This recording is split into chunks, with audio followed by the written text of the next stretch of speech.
Hello everybody, welcome back to another episode of Kaz Has. My name is Kaz Von, and today we're going to be checking out a game called Beekyr. It is a game that is out on iOS and PC, I believe Android as well. It is a side-scrolling, but also vertical-scrolling shoot-'em-up.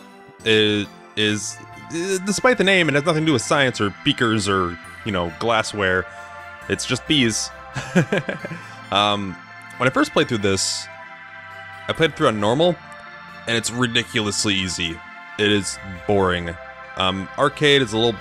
I think Arcade ramps up the difficulty, but I didn't go through it far enough to even know. I ended up going to Bullet Hell on Expert right away, and that made it a little bit more palatable. I'm just going to go start on Expert and show you what's going on. I did beat the game on normal. I didn't get this world. I don't know how you get that world. So there's a locked level. Beats me how to get it, but let's just go through the game, shall we? This is a game that they said was inspired by games like R-Type, and another game called Valkyr, which is why it's called Beekyr. R-Type is a pretty well-known Japanese side-scrolling shoot-'em-up game that is pretty crazy. It's very, very difficult. I don't think it officially ever came to the United States until later. I believe it was cloned for the Amiga, and then cloned for the C64 by Catechus, which is a kind of a dubious company. This is just kind of showing off how the levels work. This is the more Valkyr style where you're shooting vertically and you have a big boss at the top. I don't know if in Valkyr you actually had to collect anything before you could kill the guy on the top. In the actual game, it was a face. And it actually was one of the first games to use really creepy voice work. It was a game that came out in 1985 for, I think it was MSX format. It came on a cassette tape. So it's really weird that inspirations came from a game so long ago. But as you can see, that was really simple. That was just the beginning part. One of the things I really like about side-scrolling shoot-'em-ups is when enemies come in and do crazy patterns, and you have to kind of dodge the actual enemies themselves. That doesn't really happen in this game. There are maybe a couple stages that do that. The bonus stages do that, where the flies come in crazy, awkward patterns, and you have to kind of like get in between their loops and stuff. They may be trying to do that, but I killed them so quickly on the side of the screen, maybe they can't. But mostly this game, on normal and obviously beginner, it is probably one of the easiest games I've ever played. I just blasted through it. This is on expert, so I'm probably going to die a few times because there's actually bullets on the screen. They shoot a lot more often. I don't know if there's actually more enemies. Maybe they just take more hits, because I think I've just been killing them off the side of the screen. But I'm playing this on PC. It can use an Ouya controller, a 360 pad, all sorts of controller support, which is pretty good. My main complaint about the controller support is that you cannot pause the game. You have to click the pause button, which is really weird.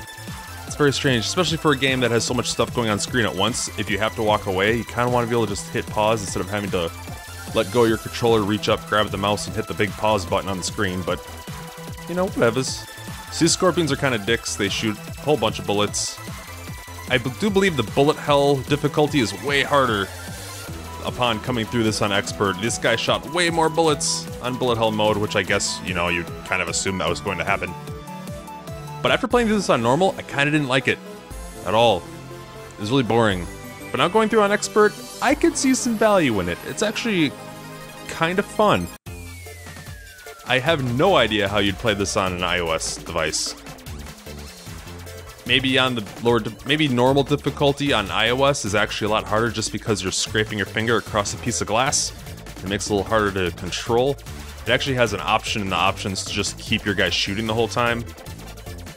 That's one thing though that's really kind of weird. And R-Type and all those other games like shoot-'em-ups like Jamestown and stuff, they have all sorts of crazy modifiers for your bullets and stuff. This, whenever you get a power-up, it's just more bullets. Wider spread, more streams of bullets. I think the next level I actually get I get bullets shooting on my butt for some reason. And see, that's weird. I won, but then I died. And then it kind of had to hang. When you die in this game, a lot of crazy stuff can happen.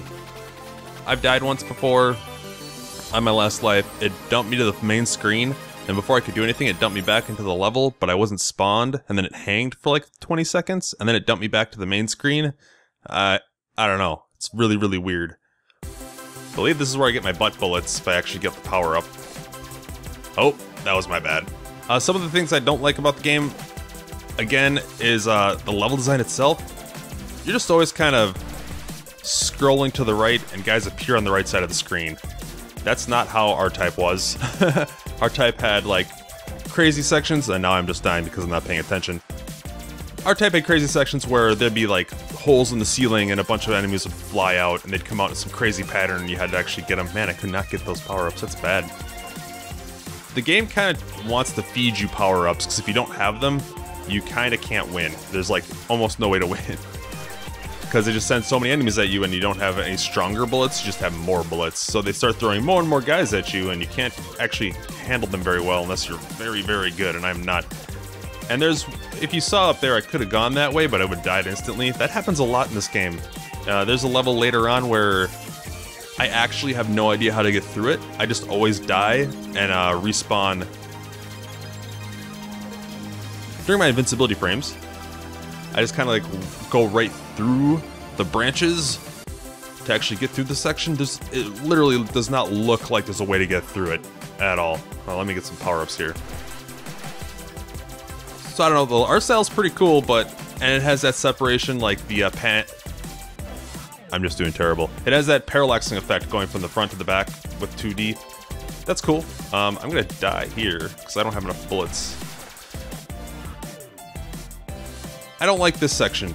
They do this a few times when you have to bust into the hive. You're stuck on this little small section of the screen and they just whip bullets at you constantly. You can't go on the other side because you can't turn around.